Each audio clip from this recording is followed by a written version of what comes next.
राम राम, जय हिंद दोस्तों। कैसे हो सभी लोग? बढ़िया। चलिए आज स्टार्ट करते हैं। एसएससी एमटीएस में आए हुए क्वेश्चंस करेंगे मैथ सेक्शन के। ठीक है, 5 जुलाई 2022 की शिफ्ट के क्वेश्चंस हैं। आपको मदद मिलेगी। अभी बच्चों में इसके बाद सीएचएसएल और सीजीएल 2023 के मार्च के भी कराऊंगा। ठीक है, लेटेस्ट क्या आ रहा है तो आप पढ़ के जाएं, आपके लिए बेनिफिशियल है मैथ सेक्शन में। ठीक है, चलिए स्टार्ट करते हैं क्वेश्चंस। पहला क्वेश्चन देखेंगे बच्चे। समबाहु त्रिभुज जिसकी प्रत्येक भुजा 16 मीटर है के आकार के प्लॉट के एक कोने में एक बकरी 10.5 मीटर लंबी रस्सी से बंधी हुई है। त्रिभुज के उस भाग का क्षेत्रफल ज्ञात कीजिए जिसमें बकरी चर पाएगी। इसके लिए बच्चों में आपको एक कॉन्सेप्ट सिखाता हूं, ध्यान देना सब बच्चे। कोई भी ट्राइंगल है मेरे भाई, कोई भी ट्राइंगल है, ऐसा समबाहु हो या कोई भी ट्राइंगल हो, समद्विबाहु हो या विषमबाहु हो। ठीक है बच्चों, जिसकी तीनों भुजाएं बराबर होती है वो समबाहु कहलाता है। पता होगा आपको। और समबाहु का प्रत्येक कोण 60-60-60 डिग्री का होता है। ईच एंगल 60-60 का होता है मेरे भाई, और तीनों साइड्स इक्वल होती हैं। ठीक है, इसे कहते हैं हम समबाहु त्रिभुज। मैं कहना चाह रहा हूं अगर ऐसा कोई भी क्वेश्चन आता है, ठीक है, तो इसमें या तो एक कोने पे बांधेगा या दो या तीन, जितने भी कोने पे बांधेगा, ध्यान से सुनना। अगर किसी भी ट्राइंगल के तीनों कोनों पे बकरी बांध दे, गाय बांध दे, घोड़ा बांध दे, ठीक है बच्चे, तो आपको याद रखना है जितनी लंबी रस्सी होगी, जैसे लंबाई की रस्सी है, लंबाई की रस्सी है, जब वो, ध्यान से देखना, जब गाय चरेगी तो इतना एरिया कर पाएगी कवर। जब आप रस्सी बांधोगे इस सिरे से, तो इस समबाहु त्रिभुज में केवल इतना एरिया चर पाएगी। अगर इधर भी बांध दोगे तो इतना एरिया चर लेगी, इधर बांध दोगे इतना एरिया चर लेगी, इतना क्षेत्रफल चर पाएगी। ठीक है बच्चों, कैसे निकालते हैं ध्यान से सुनना। इसे बोलते हैं वृत्तखंड का क्षेत्रफल। आपको कहीं भी वृत्त का एक हिस्सा काटने के लिए मिल जाए तो कितना एंगल बनाया सेंटर पे, केंद्र पे, थीटा। के लिए आपको एक फॉर्मूला याद रखना है बच्चे इस एरिया का, कि पाई आर स्क्वायर थीटा बाई 360। ठीक है, ये सीधा क्षेत्रफल बता देगा। इसमें याद रखना है आर ये रस्सी की लंबाई होगी। ठीक है, आर रस्सी की लंबाई होगी और थीटा ये एंगल होगा जितना बनाया गया। जैसे इस क्वेश्चन में आपसे पूछा गया है, ठीक है, कि एक सिरे पर बांधी गई है और कितनी लंबी रस्सी है, 10.5 मीटर।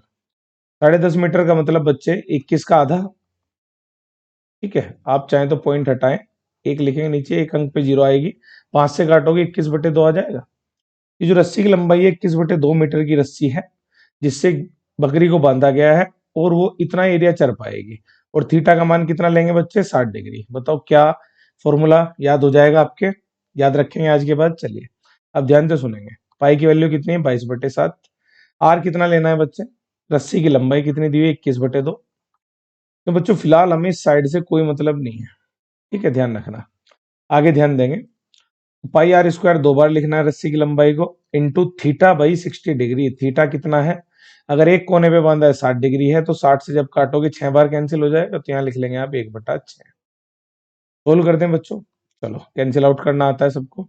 7 से 3 बार, फिर 3 दूनी 6। ठीक है मेरे भाई, और तो ऊपर बचा 22 और 21, आप मल्टीप्लाई कर लेंगे। और ये भी देखो, 2 से एक बार और काट लो, 11। तो क्या बचा आपके सामने, 11 × 21 और बटे में 4। 11 की 21 में गुना करोगे तो कितना आएगा, 2 1 2 और 1 3, और बटे में 4 करेंगे। करो, 4 पंजे 20, 3 31, 4 सते 28, 3 31, 4 सते 28, 4 पंजे 20, 57.75 आंसर आएगा। क्लियर है, बात समझ में आ रही है बच्चों? अच्छा, क्वेश्चन ऐसे बना सकता है बच्चों, एक फैक्ट और समझेंगे आप। देखो, क्वेश्चन में आपको एक वृत्त या मतलब एक वर्ग या आयत भी दे सकता है, और ट्राइंगल में तीनों कोनों पे बांध सकता है। अगर कभी त्रिभुज के तीनों कोनों पे बांध दे बच्चे, तो क्षेत्रफल कितना आएगा, ये एरिया कितना आएगा, तीनों कोनों पे बांध दे। तो आपको याद रखना है इसका फॉर्मूला, बस आप आधे वृत्त का क्षेत्रफल याद कर लेना। अगर त्रिभुज के तीनों सिरों पर बांधे तो आधा वृत्त चर पाएंगे। ऐसा क्यों होगा बच्चे, इन तीनों कोणों का योग आपको पता है त्रिभुज के 180 होता है, और जब आप थीटा की जगह 180/360 करेंगे कितना आएगा, 1/2। तो आप डायरेक्ट याद रख लेना कि अगर तीनों कोनों पे बांधा गया है किसी भी त्रिभुज के, तो क्षेत्रफल कितना चर पाएगी, पाई आर स्क्वायर बटे 2। और अगर मैं आपसे कहूं चतुर्भुज हो या कोई वर्ग हो या आयत हो जिसके चारों कोनों का योग कितना होता है, 360 डिग्री। अब आप फॉर्मूले में रखोगे पाई आर स्क्वायर थीटा बटे 360 से 360, तो यहाँ पे पूरा वर्त बैठेगा। पाई आर स्क्वायर आप जानते होंगे पूरे वर्त का क्षेत्रफल होता है जब भी चारों कोनों पे बांध दे ऐसे, तो कितना एरिया चढ़ पाएंगे, तो ये चतुर्थांश बनेंगे बच्चे। तो चार चतुर्थांश मिलके एक वृत्त बना लेंगे। दो फैक्ट और याद रखने हैं आपको कि एक तीनों सिरों पे बांध दे, तीनों शीर्ष पे बांध दे, तीनों वर्टेक्स पे बांध दे, तो क्या उत्तर देंगे, पाई आर स्क्वायर बटे 2 आधा वृत्त। और पूरा वृत्त कब चढ़ पाएंगे, अगर चारों किसी भी वर्ग या आयत के या चतुर्भुज के चारों शीर्षों पर बांध दे। क्लियर है बच्चों। अब क्वेश्चन की तरफ आते हैं। एक बात और सुनेंगे बच्चे, जिस भी फॉर्मूले में पाई आता है, ध्यान से समझना, जिस भी फॉर्मूले में पाई आता है और उसको सोल्व कर दिया हो, जैसे इस फॉर्मूले में पाई आर स्क्वायर थीटा बाई 360 था, तो आंसर में कहीं भी पाई नहीं है, तो पाई इसी में है। पाई की वैल्यू होती है 22/7। तो आप क्या रखना, जहां भी फॉर्मूले में 22/7 यानी कि पाई आएगा, आंसर डायरेक्ट किससे कैंसिल होगा, 11 से। जो ऑप्शन 11 से कट जाएगा वो आंसर होगा। 11 का नियम आपको पता है। जैसे हम पूछू इस संख्या 11 से कटी, कैसे चेक करते हैं, एक एक छोड़ के जोड़ो, एक और तीन चार, जो बचे उन्हें जोड़ो, 4 और 4, इनका डिफरेंस अंतर 0 या 11 आना चाहिए बच्चों। एक एक छोड़ के जोड़ेंगे, जो बचे उन्हें जोड़ेंगे, डिफरेंस अंतर कितना आना चाहिए, 0 या 11, या ऐसे भी कर सकते हैं बच्चों, लगातार दो अंकों का डिफरेंस करो, दो, फिर अगले दो का डिफरेंस करो, -2, इनका टोटल कितना आ रहा है, 0। क्लियर है बच्चों। तो दो दो से भी कर सकते हैं। तो 11 का नियम कैसे लगाते हैं समझ गए। तो आंसर पाई इसमें है, तो 11 से कटेगा, देख लो कौन सा ऑप्शन कैंसिल आउट हो रहा है। 5 5 10, 10 में से 3 गए 7, 0 11 नहीं आ रहा। आगे आ जाओ, 5 और 7 12, 12 में से 5 और 1 6 गए, 6 बच रहा है, ये भी कैंसिल नहीं हो रहा। यहाँ देखते हैं, 6 और 2 8 और 5 और 2 7, 8 में 7 जाके 1 बच रहा है। यहाँ देखो 5 और 7 12 और 7 और 5 12, कैंसिल हो रहा है, 12 - 12 0। तो एक यही ऑप्शन था जो 11 से कट रहा था, सोल्व करने की भी आवश्यकता नहीं थी। याद रखेंगे, अगर पाई से गुणा हो रही तो ऑप्शन किससे कैंसिल आउट होगा, 11 से। चलिए नेक्स्ट क्वेश्चन देखते हैं बच्चों। अगला क्वेश्चन है आपका, 5 संख्याओं का औसत 40 है। यदि पहली 4 संख्याएं 50 52 35 और 46 है, तो पांचवी संख्या ज्ञात करें। बच्चों औसत का मतलब पता होगा आपको, सबके पास बराबर बराबर संख्या में आना चाहिए। कि 5 संख्याओं का औसत 40 है, इसका मतलब यह है पहले आदमी के पास भी 40 है, दूसरे के पास भी 40 है। एवरेज का मतलब होता है सबके पास बराबर बराबर होना चाहिए। एक डिविएशन मेथड होता है, मैं वो सिखाता हूं आपको, देखो ध्यान देंगे। पहला मान 50 है, दूसरा 52 है, तीसरा 35 है, चौथा 46 है। पांचवी संख्या ज्ञात करनी है और इन सब का औसत कितना है, 40। मैंने बताया सबके पास बराबर बराबर होना चाहिए, तो आप बराबर बना दें। कैसे बनाते हैं देखो ध्यान से, कैसे देखते हैं जल्दी से। तो आप डिविएशन देखेंगे, मतलब डिफरेंस करेंगे। एवरेज कितना है, 40। 40 से 50 को देखो पहले, कितना ज्यादा है, 10। ज्यादा है तो प्लस में लिख लो, लिख लिया। 40 से दूसरा मान देखो, 52। 52 कितना ज्यादा है, 12, प्लस में लिख लिया। 35, 5 कम है, माइनस में लिख लिया। जो कम है माइनस में लिख लेंगे, जो ज्यादा है प्लस में लिख लेंगे। 40 से 46 बताओ बच्चे, +6 लिख लेंगे। अब ध्यान से सुनो, अब मैंने कहा इसके पास भी 40, इसके पास भी 40, यहाँ 40 40 होना चाहिए था, यहाँ भी 40, तो कुल डिविएशन 0 आना चाहिए, यानी कि कुल डिफरेंस ये सारा 0 बैठना चाहिए। तो कैसे बनेगा देखो, पहले देख लो, जितना इनके पास आया है उतना ही डिफरेंस यहाँ आना चाहिए। देखते हैं चलो, 12 6 18, 18 10 28, 28 में से 5 गए, कितना बचा बच्चों, 23। तो प्लस का 23 हमारे पास है, तो इसके पास कितनी कमी होनी चाहिए, 23 की कमी होनी चाहिए, तभी कुल मिला के डिविएशन कितना होगा, 0। तो बस 40 से कितना कम कर देंगे आप, 23। तो पांचवी संख्या कितनी आ जाएगी, 17। समझ पाए। बाकी सब में हमने अंतर देख लिया, प्लस ज्यादा है तो प्लस, कम है तो माइनस। टोटल इन सब चारों के पास कितना एक्स्ट्रा था, 23। वो चौथे के पास कम होना चाहिए, तभी सब बैलेंस हो पाएगा बच्चे। तो 40 में से 23 हटा दो, आंसर क्या आ गया, 17। Next question. देखो बार ग्राफ कितने इजी आए हैं बच्चों, देखेंगे आप देखते ही उड़ा देंगे, बस सवाल पढ़ना है, पढ़िए। निम्न बार ग्राफ 4 अलग अलग रंगों को पसंद करने वाले छात्रों की संख्या को दर्शाता है। पीला नीला रंग को पसंद करने वाले छात्रों की संख्या का अंतर ज्ञात कीजिए। पहले बार ग्राफ कैसे पढ़ते हैं बच्चों, बहुत बेसिक बातें हैं, देखो ध्यान से देखेंगे सब बच्चे कैसे पढ़ना है। यहाँ देखो ये ग्रीन कलर लिखा हुआ है, हरा, हरा रंग कितने छात्र हैं, 200। रेड लाल रंग के 100, येलो पीले रंग के 150 और ब्लू रंग के 50, नीले के 50। ये छात्रों की संख्या दी हुई है इधर, ये जो ऊपर लिखी हुई है। तो पढ़ना ही है आपको, क्या क्या पढ़ना है, एक तो पीला और एक नीला। बताओ पीला कहाँ है, ये रे, पीले के कितने हैं, 150 और नीले रंग के कितने हैं, 50। इन दोनों का डिफरेंस पूछा है, कितना आ गया, 100। अगर आपको बार ग्राफ पढ़ना आता है, बस खत्म क्वेश्चन, आसानी से कर लेंगे। आसान है। चलिए नेक्स्ट क्वेश्चन देखो, इसके लिए आपको मैं कुछ फैक्ट बताता हूँ। पहले देख लो, यदि ये 1300 है, बी 1450 है, तो बी ए से लगभग कितने प्रतिशत अधिक है। इसके लिए आपको तीन चार बातें बताता हूँ बच्चे। अगर मैं ये पूछूं आपसे 30-20 से कितने प्रतिशत अधिक है, ध्यान से सुनना, कितने प्रतिशत अधिक है, इस पे तीन चार बातें बनती हैं बच्चे। यह बनेगा 20-30 से कितने प्रतिशत कम है। यह बनेगा 20-30 का कितना प्रतिशत है। ठीक है बच्चों, 20-30 का कितना प्रतिशत है। कैसे करेंगे इन तीनों भाषाओं को, सीखेंगे अभी जल्दी से। देखो सबसे पहले कहा है 30-20 से कितने प्रतिशत अधिक है। जब भी यहां पर परसेंटेज के साथ ज्यादा या कम बोले, ज्यादा या कम, प्रतिशत ज्यादा बोले या प्रतिशत कम बोले, आप दोनों का डिफरेंस कर लेंगे। डिफरेंस कितने का है, 30-20 का, 10 का। और किससे कह रहा है, जिससे तुलना कर रहे हैं, कंपैरिजन कर रहे हो, बटे में लिख देंगे। 20 से कह रहा है तो बटे 20 गुना 100। अब डायरेक्ट करेंगे, 20 में 100, 10 पंजे 50। तो जो बच्चे कमजोर हैं ध्यान देंगे बात पे। जब भी प्रतिशत ज्यादा, प्रतिशत अधिक या प्रतिशत कम पूछे तो आपने क्या करना है, डिफरेंस लेना है, ऊपर अंतर लेना है और बटे में पहला मान लिख देना है, मतलब जिससे तुलना हो रही है। जैसे यहाँ 20 से कह रहा है, यहाँ किससे कह रहा है, 30 से, तो देखो इसमें भी आप डिफरेंस कर देंगे, क्योंकि क्या पूछा है, प्रतिशत कम। तो 10 का कितने से, 30 से, गुना 100 करेंगे। 100/3 करोगे कितना आएगा, 33.33%।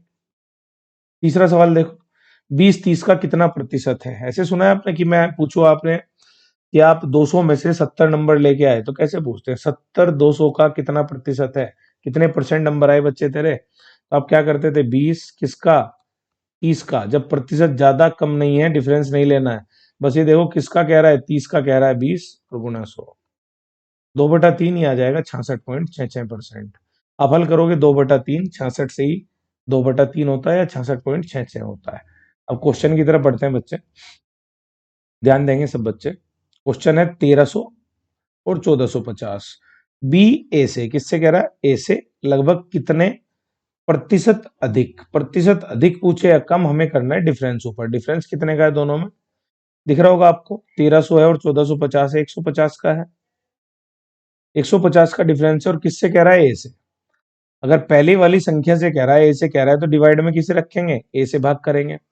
किससे भाग करेंगे, ए से, कितना, 1300, और गुना कितना कर देंगे मेरे भाई, 100। 20 20। अब बताओ ये कितना आ रहा है, लगभग 13 12 156 होता है, तो 12 से थोड़ा कम आएगा, 11.54। आप कर लेना। क्लियर है बच्चों। चलिए आगे बढ़ते हैं, समझ में आ गई बात, आसान है। नेक्स्ट ध्यान देंगे, ये आपका 3D का क्वेश्चन है। एक घन की प्रत्येक भुजा 4 सेंटीमीटर है और एक घनाभ की भुजाएं 2 3 4। बच्चों घन किसे कहते हैं 3D में, देखो अगर मैं एक ये आपको आकृति दूं, ठीक है बच्चों, ये नहीं। अब इसमें आप देखते हैं कमरा, देखो जैसे कमरे की अगर आप लंबाई चौड़ाई ऊंचाई, लंबाई बराबर चौड़ाई बराबर ऊंचाई, तीनों को बराबर ले लो, उसे घन कहते हैं बच्चे, क्यूब। और घनाभ होता है क्यूबॉइड। अगर लंबाई चौड़ाई ऊंचाई बराबर नहीं है, उसे कहते हैं घनाभ। ठीक है, और आयतन का फॉर्मूला आपको पता होगा। अगर लंबाई चौड़ाई ऊंचाई तीनों को मैं भुजा ए कह दूं, तो ये तो हो गया घन। तो अगर घन का आयतन वॉल्यूम पूछा जाए आपसे, तो लंबाई गुना चौड़ाई गुना ऊंचाई होता है घनाभ का। तो इसमें 3 बार आना है ए, तो ए की घात 3, यानी कि जो भी घन की भुजा दी गई होगी उसकी घात 3 कर देना, घन का आयतन आ जाएगा। घनाभ के लिए क्या बताना है बच्चे, क्यूबॉइड। जब लंबाई चौड़ाई ऊंचाई अलग अलग हो, तो इसमें लंबाई अलग होगी, चौड़ाई अलग और ऊंचाई अलग, तो घनाभ का आयतन होगा लंबाई गुना चौड़ाई गुना ऊंचाई। ठीक है, बस आप पेन कॉपी लेके बैठा करो बच्चे, नोट डाउन कर लिया करो जो बातें आपको नहीं आती, बहुत बेसिक बातें आनी चाहिए। ठीक है, लेकिन 10वीं लेवल पे है एमटीएस, तो होता है कई बच्चे अच्छे से नहीं पढ़े होते बच्चों, तो सीख लें हम। तो घन की प्रत्येक भुजा कितनी है, 4, और घन का आयतन और घनाभ के आयतन का अंतर बताना है। आयतन अभी मैंने बताया, घन का पूछे तो जो भी भुजा है उसकी घात 3 कर दो, और घनाभ के लिए लंबाई भी दे रखी है, चौड़ाई भी और ऊंचाई भी, तीनों की गुणा मार दो। घनाभ का आयतन आ जाएगा 2 3 6 चौक 24। इनका डिफरेंस पूछा है, 4 चौक 16 चौका 64, 64 में से आप 24 घटाएंगे, कितना आएगा, 40। बात समझ में आ रही है बच्चों, आसान है। आगे बढ़ते हैं। एक दुकानदार 3 उत्पाद एबीसी खरीदता है, उन्हें क्रम से 20%, 30% और 40% के लाभ पर बेचता है। यदि इन उत्पादों के क्रय मूल्यों का अनुपात 4:3:2 है तो इनके विक्रय मूल्य का अनुपात बताएं। पहले आप लोग एक बात बताओ, अगर मैंने कोई चीज 100 रुपए में खरीदी और 10% के लाभ पर बेच दी, प्रॉफिट 10% कमा लिया, ठीक है बच्चे, तो ध्यान से सुनना, सीपी बोलते हैं कॉस्ट प्राइस को, खरीद के रेट को, क्रय मूल्य को, और एसपी बोलते हैं बेच के रेट को, सेलिंग प्राइस को, विक्रय मूल्य को। तो 100 रुपए पे अगर मैंने 10% का लाभ कमाया तो 100 रुपए पे 10% मतलब 100 का 10% निकालेंगे 10 आएगा, तो 110 हो गया। यानी कि बेचा कितने में मैंने, 100 रुपए पे 10 का लाभ कमाया, 110 में बेच दिया। ये तो ऐसे पढ़ लो बच्चे। अब देखो सवाल भी को पढ़ते हैं और उड़ाते हैं। डायरेक्ट क्या कह रहा है, इसने कहा है 3 उत्पादों का क्रय मूल्य, आपको सीपी दिया हुआ है, अनुपात उसका क्या क्या दिया हुआ है, सीपी का रेशियो, क्रय मूल्य का अनुपात दिया हुआ है 4:3:2 का। और इस पे पहले वाले पे कितने परसेंट लाभ कमा रहा है, 20, दूसरे पे 30 और तीसरे पे 40, ये दिया हुआ है आपको। तो ध्यान से सुनेंगे बच्चे, ऐसा क्वेश्चन कभी भी आए कि मुझे 4 का 20% निकालना है और जोड़ना है 4 में, या 4 का 120, तो दो तरीके हैं, तो आप पॉइंट में खेल जाओ अगर अच्छे खासे हो। पॉइंट में नहीं अच्छे हो तो बच्चे पहले इनमें एक एक आप 1 0 2 0 ऐड कर लो। उससे क्या होगा, अनुपात तो आज भी वही रहेगा, 2 0 2 0 0 0 काट सकते हैं आप, 4:3:2 ही रहेगा। लेकिन अगर मैं 400 का 20% बढ़ाऊं तो मेरे लिए आसान है। देखो 400 का 20% अगर आपको निकालना है, कितना आएगा, 20 चौक 80, तो 80 ऐड कर लेंगे हम 400 में, कितना आएगा बच्चों, 480। आगे 300 का 30% निकालेंगे तो 30×3=90, तो 390 हो जाएगा। और 200 का 40% निकालना है, तो कैसे करना है, देखो परसेंटेज से आप 2 जीरो हटाते चलो बस, और 30×3=90, 90 ऐड कर दो, 40×2=80, 280। अब आप बताओ, ये क्रय मूल्य में अगर मैंने लाभ बढ़ा दिया, सीधा विक्रय मूल्य आ गया, बेच का रेट मेरा, जितने मैंने खरीदा और जो प्रॉफिट कमाया वो ऐड कर दिया। अब इसमें आपने रेशियो पूछा है तो बताओ, 0 0 कैंसिल हो जाएगी, 48 39 28 है कहीं, बताओ इससे आसान सवाल क्या होगा बच्चों। तो कौन सा ऑप्शन राइट हो गया आपका, सी। आसान है बहुत। चलिए आगे बढ़ते हैं, नेक्स्ट क्वेश्चन देखेंगे। 21 क्रमागत प्राकृत संख्याओं का औसत 53 है और इन 21 संख्याओं में सबसे छोटी संख्या का मान कितना है। ये किस कॉन्सेप्ट पे है, ध्यान से सुनेंगे बच्चे। तो यहाँ क्रमागत आता है या सम आता है या विषम आता है एग्जाम में, ठीक है। यानी कि अरिथमेटिक प्रोग्रेशन समांतर श्रेणी में आ सकती है, कैसे भी। देखो पहले समझो बात, अगर मैं आपसे लगातार संख्या ले लूं 5, 1 2 3 4 5, और इनका एवरेज औसत पूछूं, तो बीच वाली संख्या आती है। लगातार संख्याएं वो होती हैं जिनमें एक एक का अंतर हो। अगर मैं इन्हें सम कर देता तो 2 4 6 8 10 हो जाती, विषम कर देता तो 1 3 5 7 9। अब आप देखो मैंने 5 संख्याएं ली हैं, कितने कितने ले रहा हूं मैं, 5 संख्याएं। अगर ऐसा कहीं भी है, क्रमागत संख्या हो, सम संख्या हो लगातार, विषम संख्या हो वो भी लगातार, डिफरेंस दो दो का हो, तो इनका जो एवरेज आता है बच्चों औसत, वो बीच वाली संख्या आती है डायरेक्ट। यहाँ 3 लिख लेंगे आप, बीच का मतलब 2 इधर छोड़ दो, 2 इधर छोड़ दो, 6 आ जाएगा, 2 इधर 2 इधर, कितना आ जाएगा, 5। यही कॉन्सेप्ट यहाँ पे यूज हो रहा है बच्चे। करें स्टार्ट। चलिए देखिए ध्यान से, सवाल में क्या दिया हुआ है। सवाल में आपको दिया है 21 संख्याओं का औसत 53 है। अब आप मुझे बताओ, 21 संख्याएं, अगर मैंने कहा बीच वाली संख्या आनी है, तो इसके इधर 10 संख्या होंगी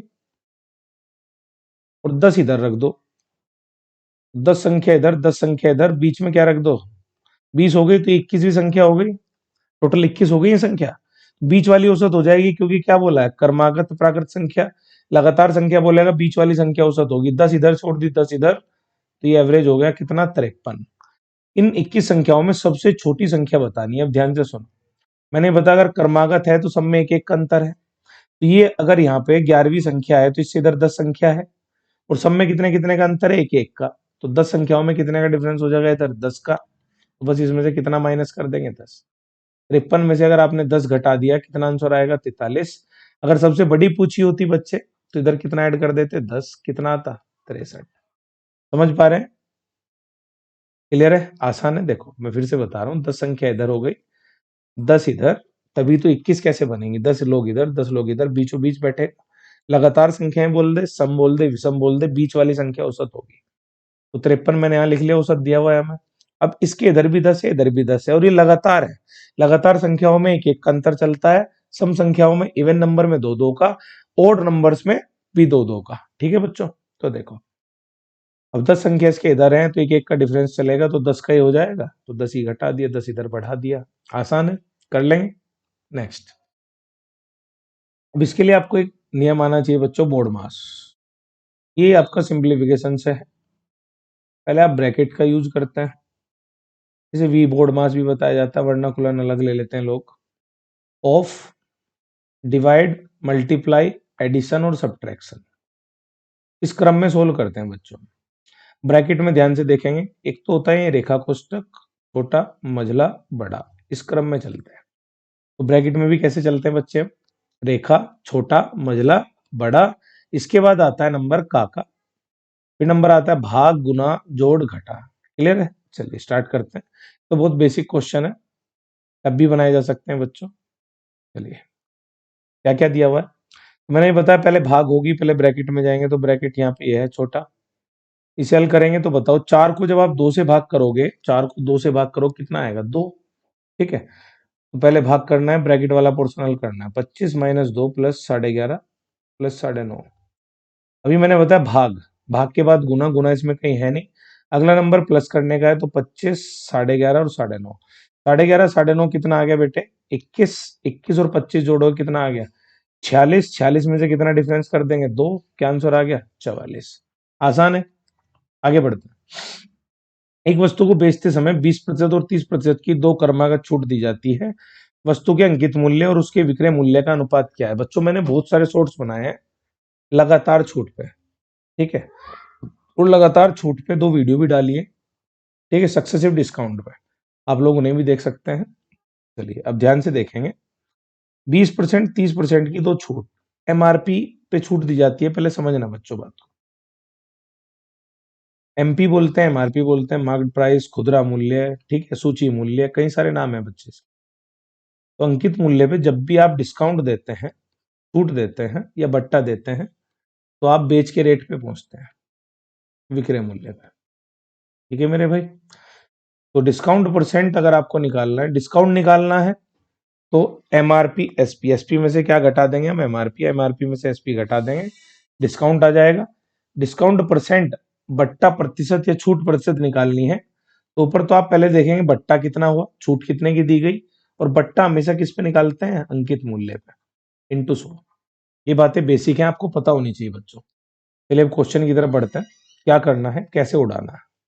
ठीक है, क्या क्या दिया हुआ है, 20% 30% की दो क्रमागत छूट है। तो देखो आपको करना क्या है, पहली छूट 20% की, इसकी फ्रैक्शन बना लो। कैसे बनाते हैं, प्रतिशत हटाओ, बटे में 16। ठीक है बच्चों, 20 पंजे 100, 5 रुपए पे एक की छूट दी गई, तो आप इसको कैसे लिखेंगे कि पहले आपकी जेब में 5 रुपए पड़े थे, एक की छूट दे दी, कितने रह गए, 4। यानी कि एमआरपी 5 का था, तो आज बेच की रेट 4 है। फिर आपने 30% की छूट दे दी बच्चों, इसकी भिन्न बनाएंगे, फ्रैक्शन बनाएंगे, 3/10। आप कहेंगे कोई चीज कितना एमआरपी लिखा हुआ था, 10, आपने 3 की छूट कर दी, अब कितना है, 7। ठीक है, आपने लगातार बट्टा दिया है, तो कैसे सोल्व करना है, देखो अगर कोई भी ऐसे तिरछा यानी कि क्रॉस कट रहे हैं, काट सकते हैं आप, जैसे 5 से 7 नहीं कटा, नहीं काट पाएंगे, 4 से, 2 पंजे 10, 2 दूनी 4। अब यहाँ जो लिखोगे 5 पंजे 25 और 7 दूनी 14।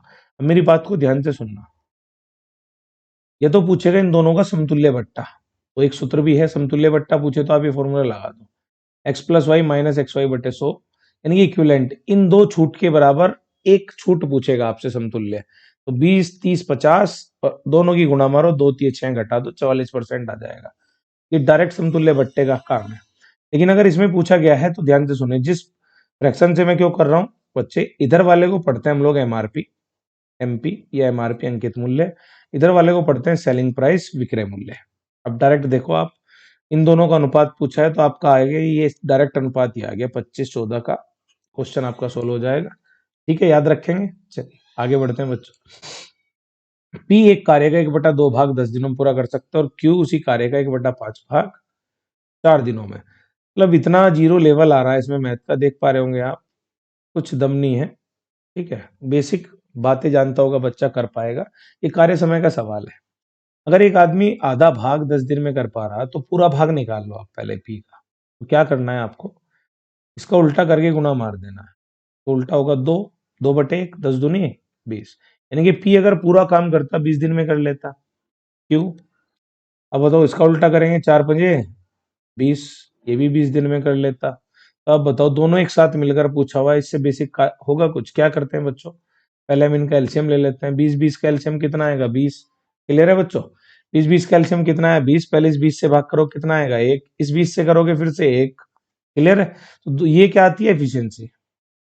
ठीक है, एक दिन की कार्य क्षमता निकाल लेते हैं हम कि एक दिन में एक ईंट लगा रहा है, ये एक ईंट लगा रहा है, टोटल कितनी लगानी है, 20। तो अब बताओ एक दिन में दोनों ने 2 ईंट लगाई और टोटल काम है 20, तो कितने दिन में उड़ा देंगे, 10 दिन में। क्लियर है बच्चों, आगे बढ़े। सबसे बेसिक सवाल था, 10 पुस्तकों का मूल्य 250 है, 15 पुस्तकों का, ये बताओ आप, इससे सड़ा हुआ सवाल हो सकता है। भाई साहब 10 पुस्तक 250 की हैं, 15 पुस्तक पूछी हुई हैं, एक पुस्तक 25 की आ गई, मल्टीप्लाई कर दो आंसर आ जाएगा, या ऐसे कर लो, 10 250 की हैं तो 15 कितने की होगी, ये जाता है गुणा में और ये मान आता है भाग में, ये वाला, इससे भाग कर दो, जीरो जीरो कैंसिल कर देंगे, 15×5 = 75, 15×2 = 30, 7×37 375 आंसर आ जाएगा, कैलकुलेशन कर लोगे। अगला क्वेश्चन देखो, यदि ब्याज को वार्षिक रूप से संयोजित किया जाए, जो भी आपका ये ब्याज है कैसे संयोजित है, एनुअली, वार्षिक रूप से, जो 24,000 पर 10% प्रति वर्ष की दर से 2 वर्षों के लिए चक्रवृद्धि ब्याज कितना होगा। आपको बताओ 24,000 रुपए आपने किसी को दे रखे हैं, तो इसे प्रिंसिपल कह देते हैं, मूलधन। और फेवरेट है देखो, एसएससी की तो फेवरेट है भाई साहब, कोई भी एग्जाम हो, 10%, 5%, 20%, इन्हीं पे सवाल पूछते हैं। अभी सीजल मेंस में भी यही चीजें पूछी गई बच्चे, कराऊंगा उसकी प्रैक्टिस में जल्दी। 10%, और समय कितना दिया है बच्चों, 2 वर्ष।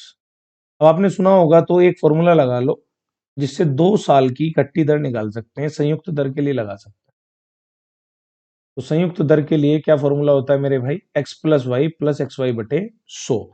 कई सारे मेथड है, मैं इस मेथड से करा रहा हूँ, ठीक है, ये स्पीड वाला मेथड है कि 10% अगर दे रखा हो, आगे से याद ही कर लेना कि 10% है तो दोनों साल 10-10 की दर होगी, तो x+y+xy/100 इसमें रख दो आप, 10×10 = 20, और एक कितना आ जाएगा, 21। पढ़ा भी होगा बच्चों आपने, 21% आ जाएगा। क्लियर है, तो आपकी संयुक्त दर कितनी आ गई, 21%, जो आप किसका निकाल देंगे, डायरेक्ट। जब भी आप इकट्ठी दर निकाल लेते हो, डायरेक्ट किस पे लगा देना, मूलधन पे, सीधा आपको कंपाउंड इंटरेस्ट दे देगा, चक्रवृद्धि ब्याज दे देगा। कितना आ जाएगा, 24,000 का, बस कितना निकाल देना, 21%। आगे से याद रखेंगे बच्चे, अगर 10% पे 2 साल का चक्रवृद्धि ब्याज का सवाल है, तो आप डायरेक्ट कितना लिख लेंगे, 21। कितना लिख लेंगे, 21। क्लियर है बच्चों, अब बताओ कितना है आंसर, 0 तो आएगा ही, और 21 चौक 84 बाद में 4 आएगा, केवल 0 4 एक ही ऑप्शन में है, उड़ा देंगे हम, बाकी आप सोल्व कर लेना। चलिए आगे बढ़े। यदि किसी शंकु की ऊंचाई और आधार त्रिज्या दोनों को दोगुना कर दिया जाए, तो शंकु का आयतन उसके पिछले आयतन का कितना हो जाता है, बताओ। एकदम खत्म सवाल आ रहे हैं। अब मुझे एक बात बताओ, शंकु के आयतन का फॉर्मूला बताओ पहले तो, शंकु का आयतन, क्योंकि वो बच्चा ही कर पाएगा जिसे फॉर्मूला बताओ। 1/3 पाई आर स्क्वायर एच होता है।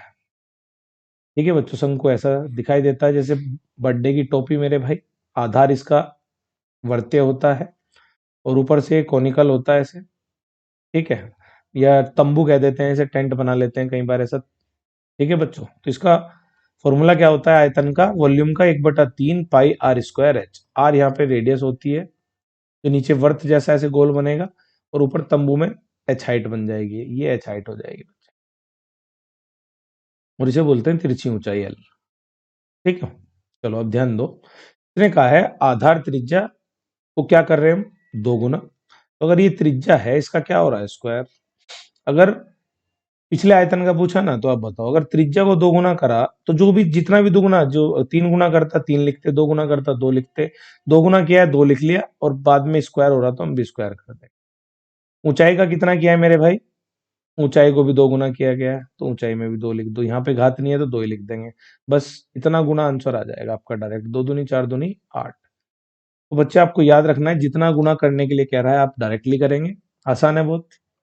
अगर स्क्वायर है फॉर्मूले में, उसका भी स्क्वायर कर देंगे, घात 3 है, घात 3 कर देंगे। ठीक है, आगे बढ़ते हैं।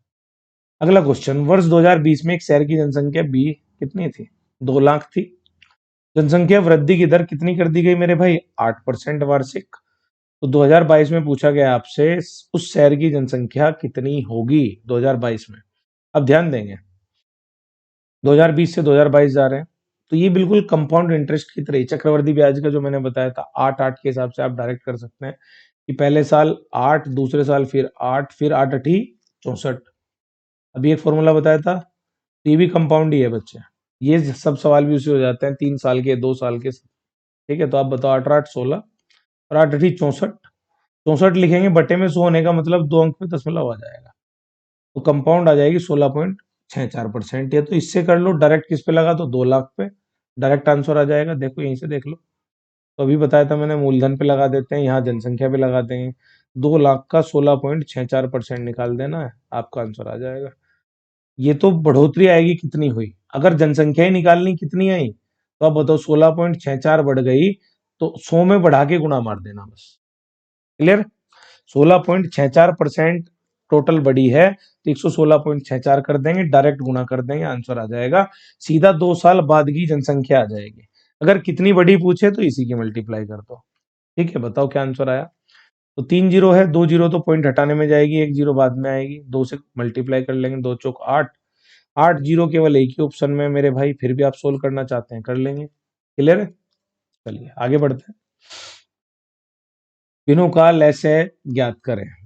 बेटे भिन्न का एलसीएम कैसे लेते हैं, एचसीएफ कैसे लेते हैं, एक में ही समझ लेंगे आप। एलसीएम जब भी लैसे लेते हैं, जो भी दे रखा है, मान लो आपसे एलसीएम पूछा है, लघुत्तम सामर्थ्य पूछा है, तो आप केवल अंश का वही कर देंगे जो पूछा है, और जो बटे में रहेगा हर में डिनोमिनेटर में, उसका में से ले लेंगे। तो बताओ आप 2 3 4 का तो क्या लेंगे, लैसे पूछा है तो अंश का, न्यूमरेटर का क्या ले लेंगे, एलसीएम, और हर का क्या ले लेंगे मेरे भाई, में से।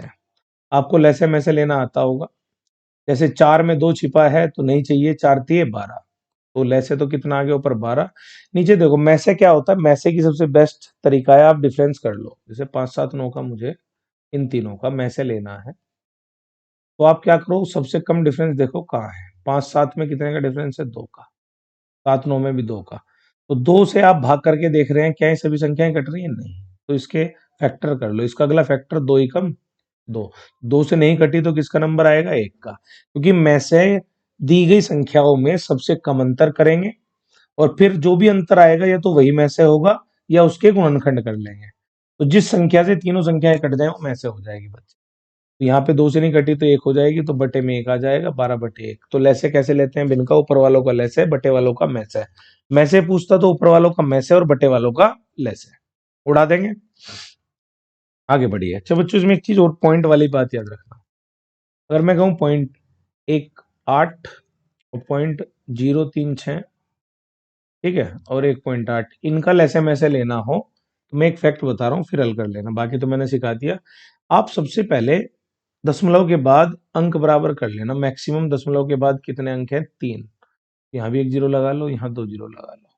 अब आप सबके बटे में इक्वल बनाएंगे, पॉइंट है 1 लगाएंगे 1000, पॉइंट हटाएंगे 1000, यही मेथड अपनाना बच्चों, वरना गलती कर बैठते हैं बच्चे।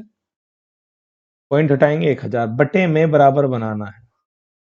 ठीक है, अब बताओ लैसे लेना, ऊपर वालों का लैसे ले लो, बटे वालों का में से ले लो, और जब बटे में आप हल करेंगे में से भी 1000 आएगा, लैसे भी, क्योंकि तीनों संख्या बराबर है और बराबर संख्याओं को में से भी वही आता है और लैसे वही आता है।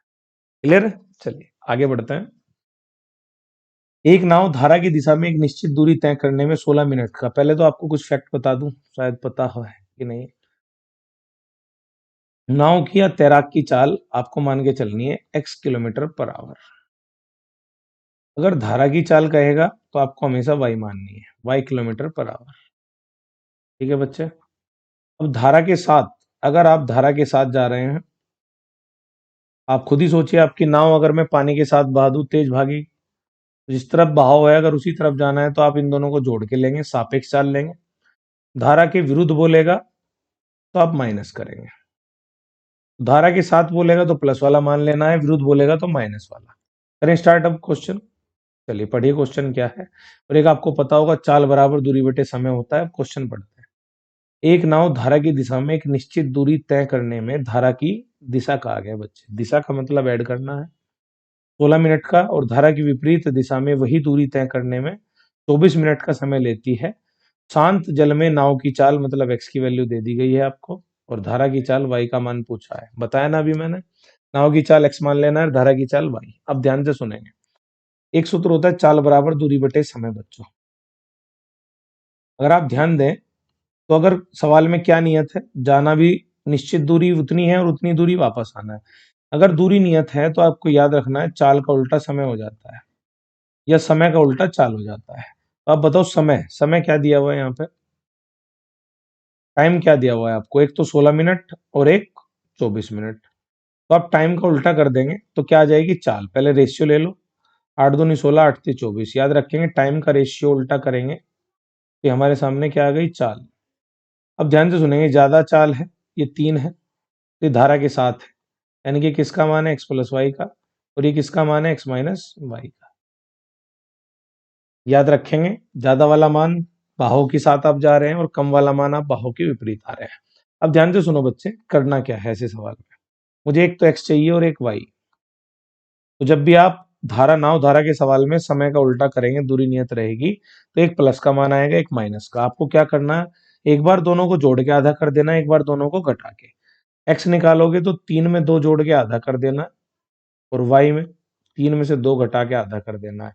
लेना रेशियो है दोनों का, अनुपात लेना है तो 2 कट जाएगा, 3 और 2 5 बनेगा, और 3 में से 2 गए 1, ऊपर बना 5, नीचे बना 1। समझ गए।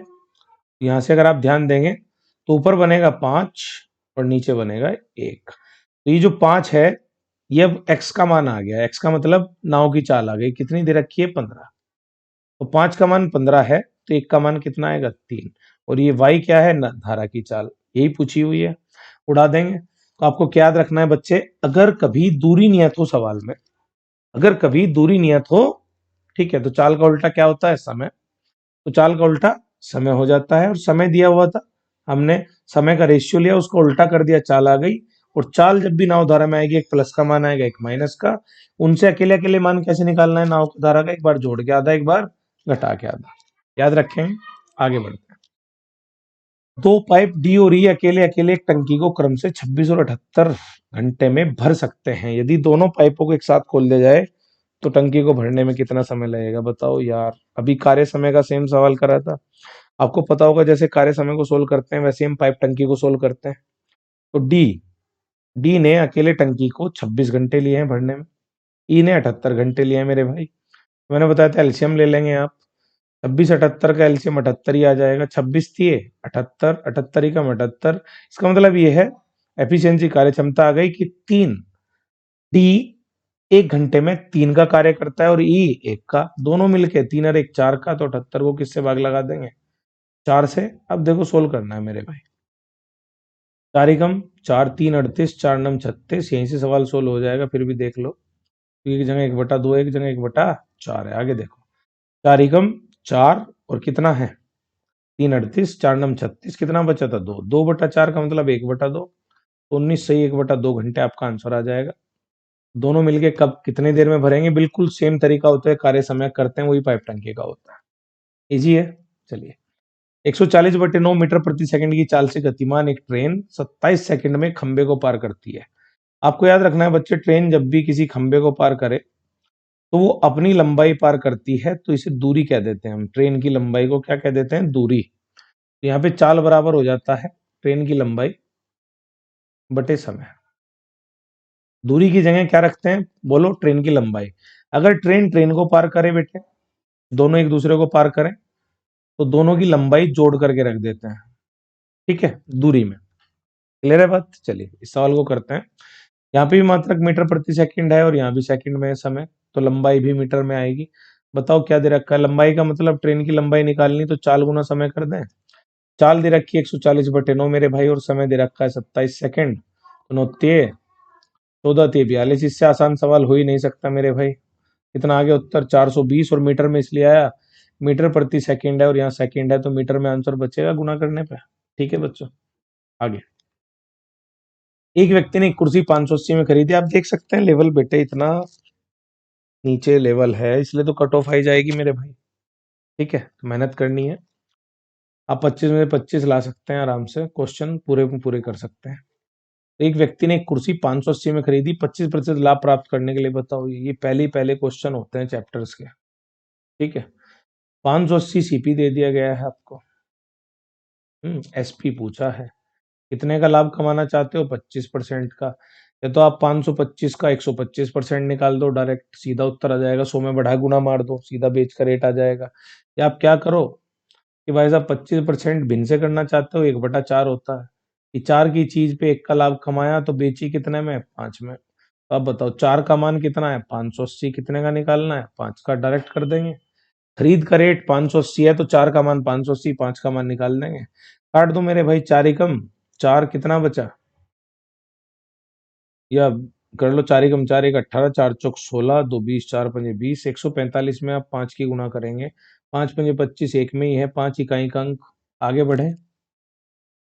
चलो अगला क्वेश्चन देखेंगे आप। 540 के 42% के 11/4 का 5/9 माइनस क्वेश्चन मार्क का स्क्वायर माइनस, कहीं मिस्टेक है यहाँ, इक्वल कर लो, इक्वल हो गया।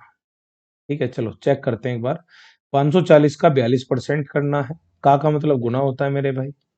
42/100 का 11/14 का 5/9, क्वेश्चन मार्क को एक्स कह दो, एक्स स्क्वायर माइनस 45। सोल्व कर दो बस। कैसे करोगे सोल्व? 14 थी 42, और यहाँ सोल्व करोगे तो 1 0 से 1 0, और 5 दूनी 10, और 9 6 54, 2 तिये 6, ऊपर 3 थे 9, और 11 11 निम्न 99।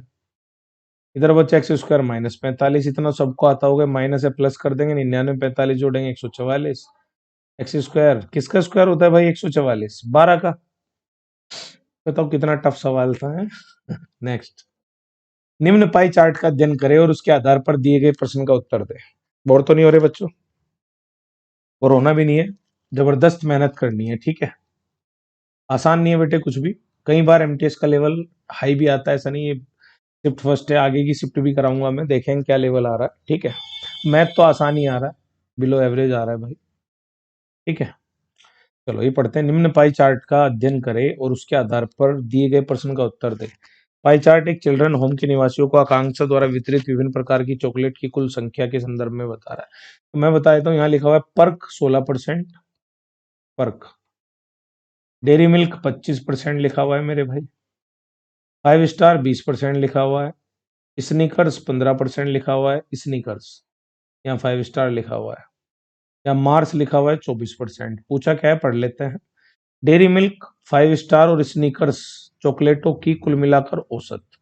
डेयरी मिल्क 5 स्टार और स्नीकर, लाइन से लिखा हुआ है, इनको औसत चाहिए। 25 20 और 15। 25 20 15 को जोड़ेंगे। औसत कैसे लिख रहे हैं सबको पता है, 3 से भाग कर देंगे। 25 15 40 20 60, औसत कितना आ गया? 20। आगे क्या है भाषा? दिए गए किस प्रकार की चॉकलेट की वितरित की गई संख्या की बताओ कौन सी के बराबर आया है 20? कहाँ है 20? 5 स्टार। आंसर क्या हो जाएगा? 5 स्टार। आसान है, एवरेज आपको लेना आता है। आगे बढ़ते हैं मेरे भाई। और में मुर्गियों और बकरियों की संख्या का अनुपात 5:4 है।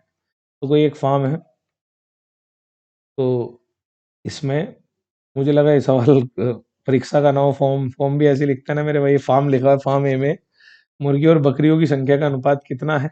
5:4 है। इधर मुर्गियां दी हुई हैं और बकरियां भाई। फार्म बी में भी मुर्गियां बकरियां दी गई हैं 5:7। दोनों फार्म में मौजूद कुल मुर्गियों कुल बकरियों की संख्या का अनुपात ज्ञात करें। बच्चों इसमें कुछ मिसिंग है, इन दोनों का अनुपात तो बताया नहीं कितने में मिलाए गए हैं। ठीक है, कुछ तो मिसिंग है इसमें। चलो मैं देखता हूँ डेटा इसका। क्लियर है भाई? ऐसे सवाल ऐसे बनते हैं, देखो मैं बताता हूँ कि दो मिश्रण दे दिया आपको। एक इधर एक इधर, किस रेशियो में मिलाया गया वो दिया रहता है। 2:3, 5:7, कुछ तो दिया रहेगा, इस अनुपात में मिलाया। या फिर लास्ट का अनुपात बता दे तो ये पूछ ले किस अनुपात में है। कुल मुर्गी और बकरियों की संख्या, मान लो मैं कह देता कि अगर इसमें 1:1 दिया होता तो कैसे करते बता देता हूँ। 1:1 में है तो इधर भी आप 5 4 9 टोटल कर लेते, इधर 5 7 12, फिर इन्हें इक्वल कर लेते हैं, क्योंकि हमें किस अनुपात में लेनी संख्या? 1:1। जब भी ऐसा सवाल हो आप इनका टोटल कर लो और इनका। अब बताओ 9 चौक 36, 12 तिये 36, 4 की गुणा करी तो यहाँ भी कर देंगे, यहाँ भी। यहाँ 3 की हुई, यहाँ भी कर देंगे, यहाँ भी। फिर क्या करते हैं बच्चे, बस इन्हें टोटल कर देते हैं। 5 चौक 20, 5 तिये 15, 20 15 कितना आ गया? 35, और 4 चौक 16, 7 तिये 21, 37। आंसर 35 37 आ जाता अगर बराबर संख्या में होते, दोनों को बराबर बराबर, इधर से भी इधर से भी। लेकिन ऐसा कहीं भी नहीं दिया गया है, कुछ नहीं बताया गया है। तो देखते हैं बच्चे। क्या है इसमें, आगे बढ़ते हैं। एक पंक्ति में व्यवस्थित 5 संख्याओं का औसत 309 है। इनमें से पहली 2 संख्याओं का औसत 431 है और अंतिम 2 संख्याओं का औसत 231.5 है। पंक्ति के ठीक बीचों बीच में कौन सी संख्या होगी? पहले ध्यान से सुनेंगे। कई तरीके हैं बच्चे, में एक मेथड बताता हूँ। 5 संख्याओं का औसत 309 दिया गया है, पहली 2 का 431 दिया गया है और अंतिम 2 का, ये अंतिम 2 है, 231.5 दिया होगा। एक तो तरीका बच्चे पता क्या है, साधारण, पहले 309 में 5 की गुणा मार दो, क्योंकि आपको पता है औसत होता है कुल योग बटे कुल संख्या। तो अगर योग निकालना है कुल, तो औसत में किसकी गुणा मार दो मेरे भाई, नंबर की, संख्या की। तो आप एवरेज में नंबर की मल्टीप्लाई कर दो, सम आ जाएगा। तो योग में आपने संख्या की, औसत में संख्या की मल्टीप्लाई कर दी। एक तो तरीका है 309 गुणा 5, टोटल योग आ गया। इसमें से आप पहली 2 का और बाद की 2 का योग घटा दो तो 5 ही बचेगी। एक तरीका तो ये है। 431 गुणा 2 और 231.5 गुणा 2 कर दो, आंसर आ जाएगा आपका। थोड़ी सी कैलकुलेशन है, कर लेंगे आप। एक तरीका मैं बता रहा हूँ बच्चे कैसे करते हैं, ठीक है। कैलकुलेटिव तो उसमें पड़ रहा है, थोड़ी ज्यादा डिफरेंस दे रखा है। देखो 309 से 431, आपको क्या करना है, मेन जो भी औसत दे रखा उससे कंपैरिजन कर लेना है। अभी बताया था, इसको डिविएशन मेथड बोलते हैं। इसके पास इतना ज्यादा है, दूसरे के पास कितना कम है, आपको इक्वेट करना है बराबर, तभी तो संख्या निकलेगी वो। तो बताओ 309 431 कितना ज्यादा है मेरे भाई, 122। कितना ज्यादा आया, 122। यहाँ कितना कम आया, देखते हैं। 309 है, 231.5 है, पहले तो इसे आप दे दो 69.5, 300 हो जाएगा और 9 है, 69.5 और 9, 78.5 का गैप आ रहा है, शायद 78.5 का गैप आ रहा है। देखो एक बार, ठीक है। फिर 231 में जोड़ेंगे, आधा आधा, 8 एक 9 और 7 3 10, यही आएगा। तो इसका अब क्या करना है, ध्यान से सुनेंगे। आपको जितनी संख्या है, पहले आपको क्या करना है, मेन संख्या से देखें, ज्यादा तो प्लस, कम तो माइनस। इसका भी डबल कर देंगे, 2 गुना है, संख्या से गुणा मार देंगे और इसे क्या आ गया, 122 दूनी 244 और ये आ गया 78.5 दूनी 78 दूनी 156, 157 आ गया मेरे भाई। एक आ गया 244, एक आ गया 157, ठीक है। हमें निकालना है कौन सी संख्या, पांचवी संख्या, ठीक है। अब देखो ध्यान से क्या करना है, ये माइनस है, टोटल देख लो कितने का फर्क पड़ रहा है। तो कितने का फर्क आ रहा है, 157, 244 में 4 में से 14 में 7 गए 7 और 13 में से 5 गए 8, 87 का फर्क आ रहा है। बस ये हटा दो आप, ठीक है। नहीं तो गड़बड़ करी होगी, 78.5 आ गया है, डबल कर लिया, ठीक है। 87 अगर मैं हटाता हूं तो उत्तर आएगा आपका 220, 222 आ रहा है, ठीक है, लगभग में आ रहा है। तो इसकी करके देखते हैं, 309 431 है, कितना प्लस आ गया, 122, 400, 122, 122 दूनी 244 आ गया है। और 309 से कितना ज्यादा कम है, कितना कम है, कि ये चेक कर लेते हैं मेरे भाई, कहीं उड़ तो नहीं रहे तो होते। 10 में से 5 गए 5, 8 में से 1 गया 7, 77.5 आएगा मेरे भाई। 77.5 का आप डबल करोगे कितना आएगा, 70 दूनी 154, 155 आएगा। अब 155, इसमें से ये प्लस का आ रहा है, माइनस का आ रहा है, घटाएंगे 244 में से 155, 89 आएगा। बस आप समझ चुके हैं, ये 89 का फर्क पड़ रहा है, 309 पे हटा दें, आपका आंसर आ जाएगा। अभी कराए थे एक सवाल और, एक ही पेपर में एक जैसे दो, पिछला देखो आप कार्य समय, और वो भी दो एक ही पेपर में एक जैसे। चलो, मजा आ रहा होगा बच्चों का। नेक्स्ट, अरुण ने एक पुराना कंप्यूटर खरीदा और उसकी मरम्मत पर 110 रुपए खर्च किए, फिर उसने इसे भोला को 20% के लाभ पर बेच दिया, ठीक है भाई। देखो कैसे करते हैं बच्चे, मैं एक मेथड बताता हूँ आपको।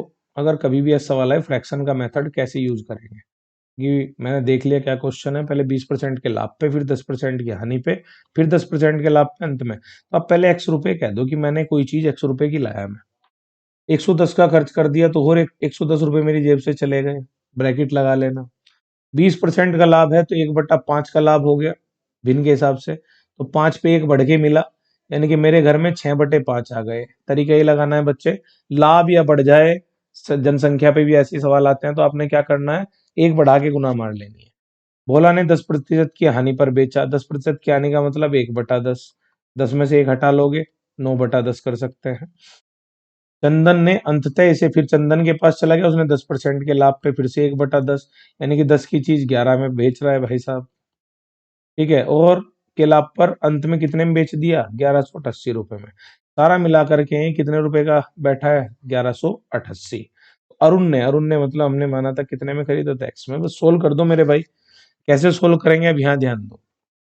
देखो ये जितने मान है ना ऊपर, 6, 9, 11, ये तीनों मान इसके बटे में जाएंगे तो इधर से ही काट दो। 11 एकम 11, ना चलने की 0, 11 8 88। अब यहाँ 8 से 8 ही कम और 9 से 9 ही कम 9, 12 निम्न 108, 6 दूनी 12, 2 बचा अब तक। यहाँ के 10 दाम 100, 100 पंजे 500 दूनी 1000 आ गया मेरे भाई। कितना आ गया इधर, 1000 में से कितने रुपए हटा देंगे आप, x प्लस 110 है ना ये, 110 हटा दो, कितना बचा 990। काम हो गया मेरे भाई, x का मान कितना आ गया 990। ओ 110 घटाओगे तो 890, 890 सॉरी, आंसर क्या आ गया 890। उड़ा देंगे मेरे भाई, आसान है। तो क्या प्रोसेस है, एक तो ऐसे कर सकते हो, एक आप इनका फ्रैक्शन बना सकते हो ऐसे, ऐसे भी कर सकते हैं मेरे भाई इसको कि 6 से और 5 से 6 हुई कोई चीज, 10 से 9 हुई, 10 से 11 हुई, तो ये पहला मान आ जाएगा, ये बाद का। ठीक है, तो बाद वाले मान से कंपैरिजन करके ये जब आप निकालोगे तो इसमें 110 और ऐड करना पड़ेगा, 10 उड़ाया था ना पहले। ठीक है, चलिए आगे बढ़ते हैं। आखिरी क्वेश्चन है बच्चों। तो ये आप देख पा रहे हैं कि किस तरह का लेवल था, एकदम आप 25 में से 25 कर सकते थे। आसान है, अगर तरीके आपके अच्छे हैं तो आप समझ पा रहे हैं, प्रैक्टिस अच्छी है तो डायरेक्ट कर पाओगे। मंगलवार, सोमवार, रविवार को स्टोर एस पर बेचे गए कंप्यूटरों, स्टोर एस कौन सा है मेरे भाई इनमें से, ये